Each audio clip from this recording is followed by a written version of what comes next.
Nous examinons le projet de financement de sécurité sociale dans un contexte inédit puisque l'Assemblée nationale a voté la partie recettes mais n'a pas voté la partie des dépenses. Donc il reviendra au Sénat de se prononcer et de construire le texte final alors que le gouvernement nous propose un texte qui est dans sa version gouvernementale complété par quelques petits amendements qui ont été validés et qui ont reçu l'avis favorable du gouvernement à l'Assemblée nationale.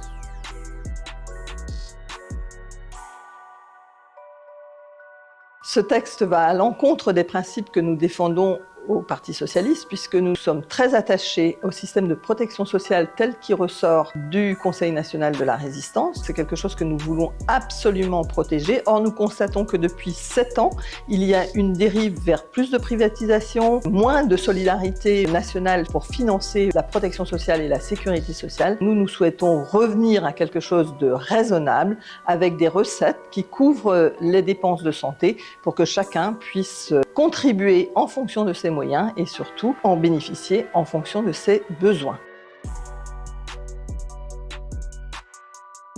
Démontrer qu'un système de protection sociale issu du Conseil national de la résistance est possible, contrairement à ce que les gouvernements successifs de M. Macron nous font croire. Cette année, nous sommes à un point de bascule et nous pensons que nous pouvons mobiliser beaucoup plus de recettes et agir sur les dépenses. Quand 64 milliards d'euros de cadeaux fiscaux ont été faits aux plus riches, nous pensons que nous pouvons aller chercher 8 milliards d'euros pour financer les dépenses d'assurance maladie au service de tous. Nous refuserons toute nouvelle dépense mise à la charge des malades. Je pense au ticket modérateur, je pense à la réduction des indemnités journalières, mais également aux retraités avec le report de l'indexation des retraites sur l'inflation.